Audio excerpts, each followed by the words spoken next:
देखिए, इसी कारण से आपके कभी कोई काम नहीं बनते क्योंकि कहीं न कहीं आप एक बहुत बड़ी गलती कर जाते हैं। अब विशेषकर यही मैसेज ज़्यादा मिलते हैं कि हम प्रभु का नाम स्मरण करते हैं, नाम जप करते हैं, लेकिन हमें कुछ अच्छे परिणाम नहीं मिल रहे हैं, कुछ जल्दी परिणाम नहीं मिलते कभी किसी के और उसको मिलने में थोड़ा समय ज़्यादा लग जाता है। अब देखिए, इसमें क्या गड़बड़ होती है, क्या कैसे प्रक्रिया चलती है, अगर कोई प्रभु का नाम स्मरण करता है तो फिर उसके पश्चात की क्या प्रक्रिया होती है। देखिए, आपको कुछ चीज़ें समझनी पड़ेगी क्योंकि इसमें तत्काल रिजल्ट मिल जाए ये तो हो नहीं सकता। तत्काल रिजल्ट मिलना ये ऐसा कभी नहीं होता, ये कहीं पर भी नहीं होता क्योंकि देखिए और ये वास्तविकता तो ये है कि ये आज का नहीं है, इस जन्म का नहीं है, कई जन्मों का पाप पुण्य एक इकट्ठा होके रखता है एक मनुष्य के जीवन में। और एक मनुष्य अर्थात उसकी जो आत्मा है, जिसको जो कि परमात्मा का ही स्वरूप है, वो अनेकों शरीर धारण करती है। लेकिन आपको समझना पड़ेगा कि आपको मुक्ति 101% मिल सकती है और ये सही ज़रिया है।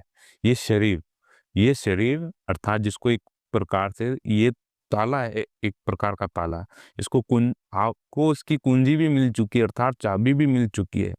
अब ले और बता आपको भी बता दिया गया है कि भई इस प्रकार से इस ताले को खोलना है, इस प्रकार से ये खुल सकता है बिल्कुल।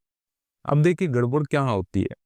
गड़बड़ यहाँ होती है कि आप शीघ्रता मचाते हैं ना, जैसे कि कोई घर में आया, वो फटाफट उसके घर पर लॉक लगाओ, फटाफट खोलने की करता आपने देखा होगा कि हड़बड़ाहट में उसके हाथ में चाबी तत्काल नहीं आती। जैसे 2-3 चाबियाँ होती है, वो तत्काल वो चाबी हाथ में नहीं आती है। वो आ भी जाती है तो वो फटाफट उसको खोलने की कोशिश करता है, मरोड़ता है इधर-उधर, वो खुलता नहीं है तुरंत नहीं खुलता। खुलता ज़रूर है मगर तुरंत नहीं खुलता।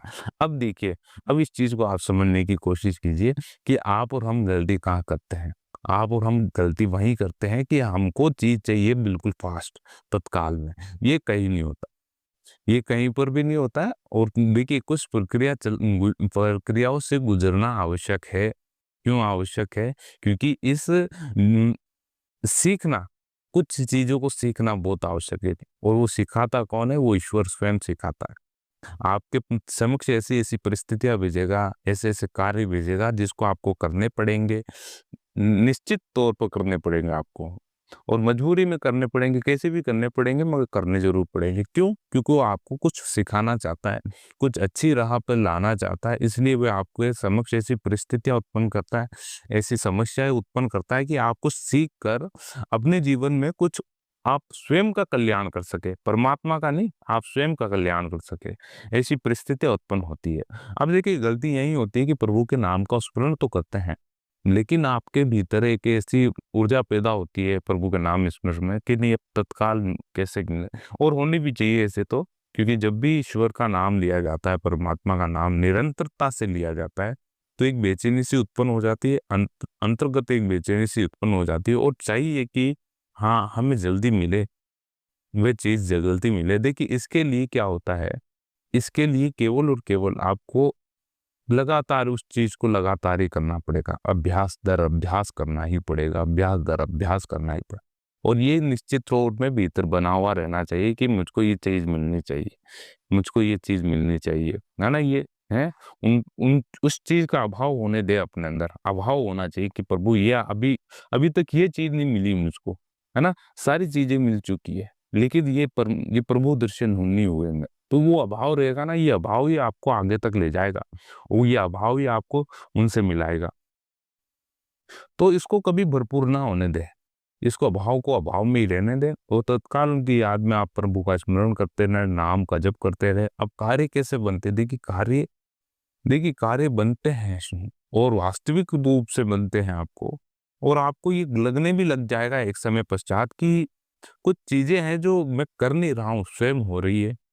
ये आपको स्वयं को लगेगा और हाँ, जो चीज़ मुझको मिलनी चाहिए थी वो चीज़ मुझे मिल रही है और मुझको जहाँ ईश्वर ले जाना चाह रहा है, उसी राह पे वो ले जाना चाह रहा है। जहाँ पर मेरी नीति नियति निर्धारित हो चुकी है, लेखा-जोखा तैयार हो चुका है, उसी राह में जा रहा हूँ। इसलिए आपको मान लेना चाहिए कि जो भी चीज़ हो रही है, तत्काल हो रही है, उसके पश्चात होगी या फिर आने वाले समय में होगी, वो सब निर्धारित होता है। इसलिए श्री कृष्ण भगवान ने कहा है अर्जुन को कि तू निमित्त बन जा मेरे, सिर्फ और सिर्फ निमित्त बन जा, और कुछ करने की आवश्यकता नहीं। अर्थात कहने का तात्पर्य है कि आप जो भी कार्य करते हैं केवल निमित्त मन के करें, है ना। जो भी आपको मिल चुका है, जो आप कार्य कर रहे हैं, जिससे आपकी आर्थिक व्यवस्था चल रही है, कि मैं मेरे निमित्त हो चुका है, मैं प्रभु के निमित्त हूँ और इस कार्य को कर रहा हूँ। देखिए, अच्छा चाहेंगे तो प्रभु और उससे भी अच्छी चीज आपको दे देंगे। वास्तविकता यही है, हकीकत यही है कि आपके जीवन में वही है, केवल केवल ईश्वर। वो आपका अच्छा चाहेंगे तो वास्तविक रूप से आपको अच्छी जगह भेज देंगे और आपके अच्छे कार्य बना सकते हैं। लेकिन आपको ये समझना पड़ेगा कि आपको, देखिए, आपको एक तो धैर्य और एक सहन शक्ति आप में होना आवश्यक है, धैर्य होना आवश्यक है। मैं अपना लगभग वीडियो में यही बताता हूँ कि धैर्य का मार्ग ये छोटा मार्ग नहीं है, ये धैर्य का मार्ग है। थोड़ा सब्र रखना पड़ता है, थोड़ा धैर्य रखना पड़ता है, सहनशीलता रखनी पड़ती है, बुद्धि में शीतलता होना आवश्यक है, तब जाके वहां तक पहुंचा जाता है। अन्यथा इस मार्ग में देखिए थोड़ी संघर्ष तो है ही, क्योंकि संसारिक मार्ग में इतना संघर्ष है तो इस मार्ग में क्यों नहीं हो, है संघर्ष होता है, कई सब जगह है संघर्ष, लेकिन ये संघर्ष आपके परम कल्याण के लिए बहुत आवश्यक है। इसलिए आपको निश्चित करना पड़ेगा कि थोड़ा सा धैर्य आपके जीवन में बहुत लाभकारी बनेगा कुछ समय पश्चात। देखिए, अभी जो हो रहा है ना कि तत्काल ऊर्जा पैदा हो जाना और उस चीज की मांग बढ़ने लग जाती है ना, इच्छा प्रबल हो जाती है कि ये चीज करनी है तत्काल। क्यों होता है? देखिए, अभी संसार की स्थिति ऐसी हो चुकी है कि चकाचौंध हो चुकी है चारों तरफ, है ना। जो चीज आपके पास नहीं है उस चीज की आप मांग कर बैठते हैं। रोड से एक बहुत ही शानदार कार निकली तो आपकी दृष्टि गई वहां पर और आप कहने लगे कि ये चीज मुझको आवश्यक, ये तो मैं लेके रहूंगा, है ना। तो आपकी दृष्टि, आपकी बुद्धि वहां अटक गई। आपके सामने से कोई अच्छी कार निकल गई, बच्चों के लिए आप कोई साइकिल देखते हैं तो वो आपके मन पे, तो ये चीज ठहरता नहीं, मन ठहरता नहीं, उसमें प्रलोभन आता रहता है और जहां पर कमी रहती है उस कमी को ही पकड़ लेता है। अब देखिए, पैसे का तो अभाव है आपके भीतर, आपको स्वयं को ध्यान है, लेकिन आपकी दृष्टि गई और आपके भीतर हो गया कि नहीं ये दिल लेनी है कैसे भी करके। होता है, बंदोबस्त हर चीज का होता है, लेकिन आपको थोड़ा प्रयास करते रहना चाहिए प्रभु के मार्ग पे नाम, और वे अपना आप व्यवस्था करते हैं। इस चीज का आपको स्वयं को ध्यान होगा। इसलिए चकाचौंध में आप ज्यादा ना रहे, है ना। बदलता है, संसार बदलता, परिवर्तनशील है, ये ठहरेगा नहीं, समय ठहरता नहीं है, ध्यान रखिए। समय के साथ साथ संसार बदलता है और मानव के भाव विचार भी बदल जाते हैं ऐसे तौर में, क्योंकि कहीं कहीं बदलते हैं, लेकिन देखिए बहुत ही कम जन ऐसे हैं जो अपने नियम, अपनी तौर तरीके अपने तक सीमित रखते हैं और अपने ही जीवन में लागू करते हैं, अन्य पर नहीं थोपते, है ना। ऐसा नहीं कि नहीं, ये अब इस घर का अनुशासन ये है तो ऐसा ही रहेगा। लेकिन सर्वप्रथम ये निश्चित करें कि आप जिस मार्ग पे चल रहे हैं, के आप जो मार्ग चलाना चाह रहे हैं, जिस मार्ग पे चलाना चाह रहे हैं, आप उस मार्ग पे चल रहे हैं या नहीं चल रहे हैं, ये सबसे इम्पोर्टेंट बात है। इसलिए दूसरों पर विजय से पहले स्वयं की विजय करें, ये प्रार्थना ही हमारे स्कूल में कही जाती थी। क्यों आप पहले दूसरों पर विजय करना चाहते हैं, इसलिए सब सबसे इम्पोर्टेंट यही है कि आप स्वयं पर विजय करना सीखे, अर्थात आपको स्वयं पर विजय करना सीखना पड़ेगा। उसके उपरांत आप देखिए आगे के मार्ग कैसे मिलते हैं और आपको लगने लगेगा कि नहीं आप सही धर्म पूर्वक अपना जीवन जी रहे हैं, नीति के अनुसार कार्य कर रहे हैं, तो आपको ये चीजें पता चल जाएगी कि नहीं, हाँ आप आप किसी भी मार्ग पे गलत नहीं है। आपको ये निश्चित रूप से आप बिल्कुल डिसाइड कर सकते हैं कि नहीं, मैंने तो किसी भी प्रकार का कोई गलत कार्य नहीं किया, क्योंकि आप धर्म के साथ है और जहाँ धर्म होता है वहाँ ईश्वर होता है, वहाँ परमात्मा है, श्री कृष्ण नारायण है। तो ये चीज आपको आवश्यक रूप से ध्यान रखनी पड़ेगी और धैर्य, नाम स्मरण से हर कार्य बनते हैं, थोड़ा धैर्य बना के रखे।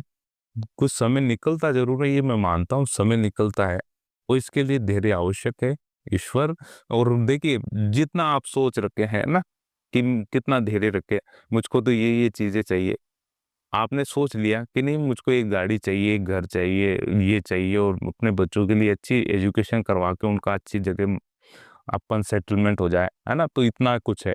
देखिए अब क्या ध्यान आपके लिए प्रभु ने पूरा भंडार का भंडार रखा हुआ है और आप एक सीमित दृष्टिकोण तक अटक चुके, तो ये नहीं, आपको बहुत कुछ मिलने वाला है, ये मान के रखिए 101% बहुत कुछ मिलने वाला है। इसलिए समय लगता है उस चीज तक पहुंचने में, आपको परखा जाएगा, आपको ठोक पीट कर देखा जाएगा, टटोला जाएगा हर प्रकार से कि आप उस चीज के काबिल हैं या नहीं, तत्पश्चात वे चीज आपके पास आएगी। इसलिए थोड़ा सा संघर्ष, थोड़ा सा धैर्य होना बहुत आवश्यक है। सहनशीलता अपने भीतर बनाए रखें, किसी परिस्थिति से लड़ने की सहनशीलता होनी बहुत आवश्यक है।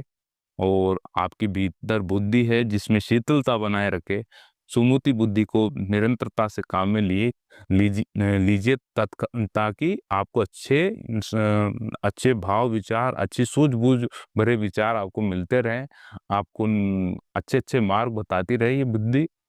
इसलिए आप इसको अच्छे ही मार्ग पे रखें। अगर आपको ये वीडियो अच्छा लगा हो तो जरूर इस वीडियो को लाइक करें और हमारे इस चैनल को सब्सक्राइब करें। आत्मा का सफर। मिलते हैं अगले वीडियो में, जब तक के लिए जय श्री हरि, ओम नमो भगवते वासुदेवाय।